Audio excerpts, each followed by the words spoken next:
पत्नी के अलावा इस एक स्त्री से संबंध रखना पाप नहीं होता है। शास्त्रों के अनुसार कोई भी पुरुष पत्नी के अलावा इस एक स्त्री से शारीरिक संबंध बना सकता है। दोस्तों, एक बार देवर्षि नारद नारायण नारायण का जाप करते हुए अंतरिक्ष के मार्ग से यमलोक पहुंच जाते हैं। यमलोक के देवता यमराज विशालकाय सिंहासन पर विराजमान होते हैं। उनके पास चित्रगुप्त बैठे हुए होते हैं। तभी देवर्षि नारद उस स्थान पर पहुंच जाते हैं। देवर्षि नारद को आता देख यमराज उनका स्वागत करते हैं और उन्हें प्रणाम करते हुए कहने लगते हैं, हे देवर्षि, आज बड़े युगों के बाद आप यमपुरी पधारे हैं। अवश्य ही कोई महत्वपूर्ण कारण होगा।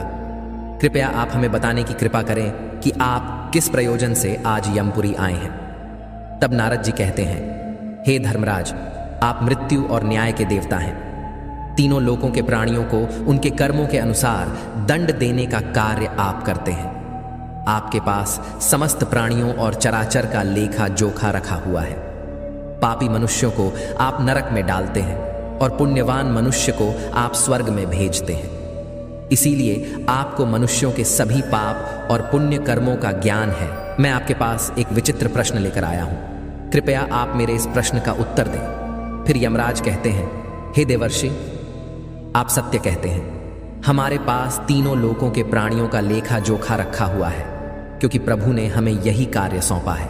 हम प्रभु के आदेश से ही मनुष्य के पाप और पुण्य कर्मों के आधार पर उन्हें दंड देते हैं। हे देवर्षि, आपके मन में जो भी प्रश्न अथवा शंका है, आप निसंकोच होकर पूछिए।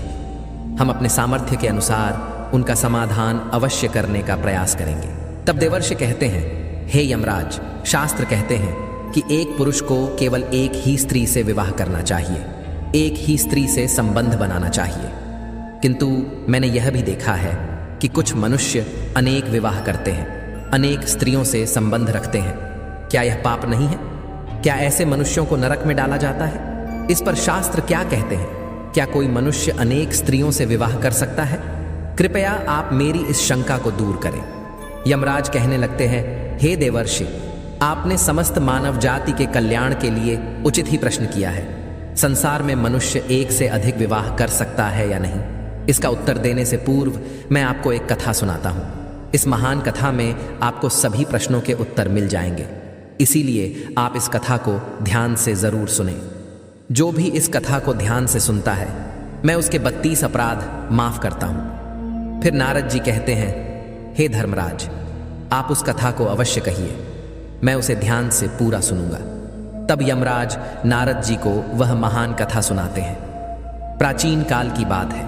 मध्य देश में एक अत्यंत शोभायमान नगरी थी। उस नगरी के एक अत्यंत गुणवान, बलवान और रूपवान राजा थे, जिनका नाम था धर्मपाल महाराज। धर्मपाल एक न्यायप्रिय राजा थे। उनकी प्रजा उनके न्याय से अत्यंत संतुष्ट रहा करती थी। राजा भी अपनी प्रजा का अच्छी तरह से देखभाल करते हैं। प्रजा का सभी जरूरतों का अच्छी तरह से ध्यान रखते थे। महाराज की सुकन्या नाम की पत्नी थी, जो अत्यंत सुंदर, गुणवान, चरित्रवान और पतिव्रता नारी थी। महाराज धर्मपाल और रानी सुकन्या बहुत ही दयालु स्वभाव के थे। वे हर प्रकार के यज्ञ, दान, धर्म तथा अनुष्ठान किया करते थे। उनके साम्राज्य में सब कुछ था, किंतु केवल एक कारण से महाराज, महारानी और प्रजा दुखी रहते थे। महाराज को कोई संतान नहीं थी, जिससे महाराज दुखी और चिंता में रहते थे। प्रजा को भी महाराज की ऐसी दशा देखी नहीं जा रही थी। कितने ही प्रयास करने पर भी महाराज को कोई संतान नहीं हो रही थी। महाराज ने अनेक वैद्य बुलाए, अनेक पुत्र प्राप्ति के उपाय किए, दान धर्म किया, व्रत किए, किंतु उन्हें किसी भी उपाय से संतुष्टि नहीं मिली। फिर एक दिन प्रजाजन महाराज के पास आते हैं और कहते हैं, हे महाराज, आप पुत्र प्राप्ति के लिए दूसरा विवाह करें। किंतु महाराज अपनी प्रजा की बात से सहमत नहीं होते हैं। महाराज रानी सुकन्या से बहुत प्रेम करते थे, इसीलिए वे अपनी पत्नी का दिल नहीं दुखाना चाहते थे। तथा महाराज शास्त्रों का भी ज्ञान रखते थे कि एक पुरुष को केवल एक ही स्त्री के प्रति एक निष्ठ रहना चाहिए। एक पत्नी के होते हुए कभी दूसरी स्त्री के पास नहीं जाना चाहिए। जिस प्रकार से एक मादा पशु के साथ 2 नर पशु नहीं रह सकते, ठीक उसी प्रकार से एक पुरुष के साथ 2 स्त्रियां कभी सुखी नहीं रह सकती। जो पुरुष एक पत्नी होते हुए भी दूसरी स्त्री से संबंध रखता है, वह घोर पाप करता है और नरक में ही गिरता है। इसी कारण से महाराज दूसरा विवाह नहीं करना चाहते थे।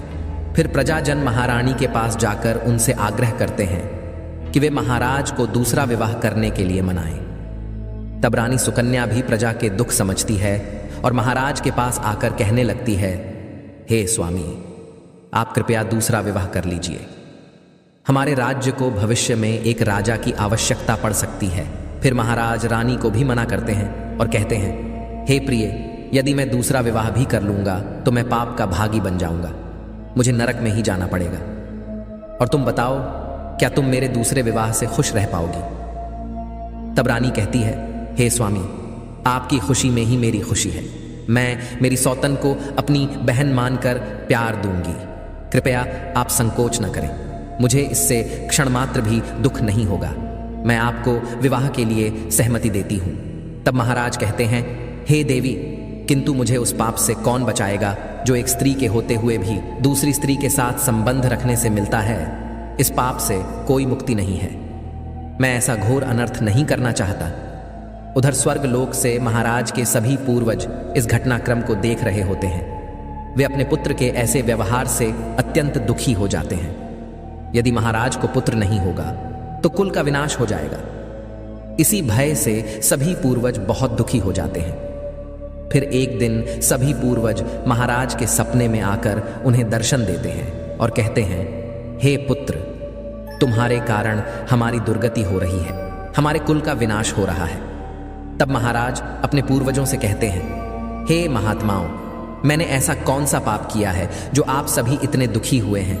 आपकी आत्मा की शांति के लिए जो भी उपाय हो वह मैं अवश्य ही करूंगा। तभी वे पूर्वज कहने लगते हैं, हे पुत्र, हमारी मुक्ति का एक ही उपाय है, वह है तुम्हारी संतान। यदि तुम पुत्र को जन्म नहीं दोगे तो तुम्हारे साथ साथ हमें भी नरक में जाना पड़ेगा। हमारा संपूर्ण कुल और वंश नष्ट हो जाएगा। इसीलिए हे पुत्र, हम तुमसे विनती करते हैं कि तुम दूसरा विवाह करो। पुत्र के बिना मनुष्य को सद्गति प्राप्त नहीं होती है। पुत्र ही अपने माता पिता का उद्धार करता है, उन्हें मोक्ष दिलाता है। जब वह श्राद्ध करता है तो हमारे पाप नष्ट हो जाते हैं। जब वह पृथ्वी लोक पर दान धर्म करता है तो हमें स्वर्ग लोक में भोजन की प्राप्ति होती है। इसीलिए हे पुत्र, तुम शीघ्र ही पुत्र की प्राप्ति के लिए कोई उपाय करो। अपने पितरों की बात सुनकर भी महाराज दूसरा विवाह करने के लिए तैयार नहीं होते हैं। फिर सभी पितृगण दुखी होकर यमराज के पास जाते हैं और उनसे विनती करते हुए कहते हैं, हे धर्मराज, कृपया हमारे कुल की रक्षा कीजिए।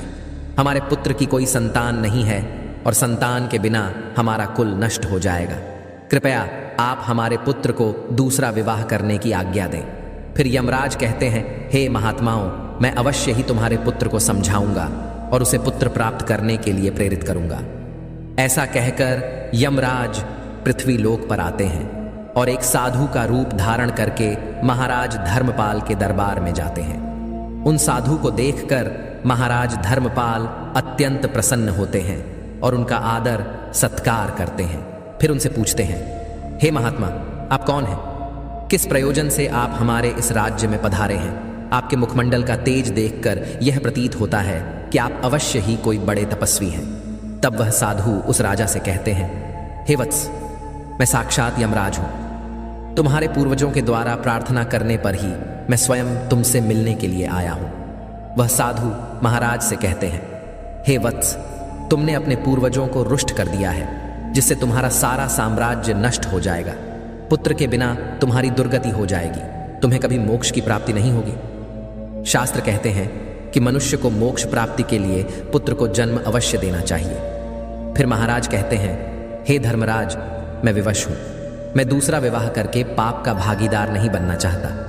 इससे अच्छा है कि मैं पुत्रहीन होकर जीवन व्यतीत करूं। यमराज कहते हैं, हे वत्स, तुम्हारे न्यायप्रिय आचरण से और अपनी पत्नी के प्रति एक निष्ठता को देखकर मैं अत्यंत प्रसन्न हूं। किंतु हे धर्मपाल, एक मनुष्य दूसरा विवाह अवश्य कर सकता है, इसमें कोई पाप नहीं है। यदि किसी पुरुष की पत्नी उसके दूसरे विवाह के लिए सहमति देती है तो वह पुरुष दूसरा विवाह निश्चित ही कर सकता है, इसमें कोई पाप नहीं है। शास्त्र कहते हैं कि यदि एक पत्नी से पुत्र की प्राप्ति नहीं होती है और उसकी पत्नी उसे दूसरा विवाह करने की अनुमति देती है तो उसे दूसरा विवाह करने में संकोच नहीं करना चाहिए। साक्षात धर्मराज के द्वारा ऐसे वचन सुनकर महाराज अति प्रसन्न हो जाते हैं और यमराज को धन्यवाद देते हैं। फिर यमराज उस स्थान से अंतर्ध्यान हो जाते हैं। महाराज धर्मपाल अपनी पत्नी सुकन्या के पास जाते हैं और उससे दूसरा विवाह करने की अनुमति मांगते हैं, तो महारानी सुकन्या उन्हें दूसरा विवाह करने की अनुमति दे देती है। तब महाराज दूसरी स्त्री से विवाह कर लेते हैं, जिससे उन्हें सुंदर पुत्र रत्न की प्राप्ति होती है और उधर स्वर्गलोक में सभी पूर्वज भी आनंदित हो जाते हैं और यमराज का बार बार धन्यवाद करते हैं। तो दोस्तों, इस प्रकार से धर्मराज ने नारद जी को स्त्री और पुरुष के विवाह और आचरण संबंधी महत्वपूर्ण ज्ञान दिया है। आपको यह कथा कैसी लगी कमेंट करके जरूर बताएं।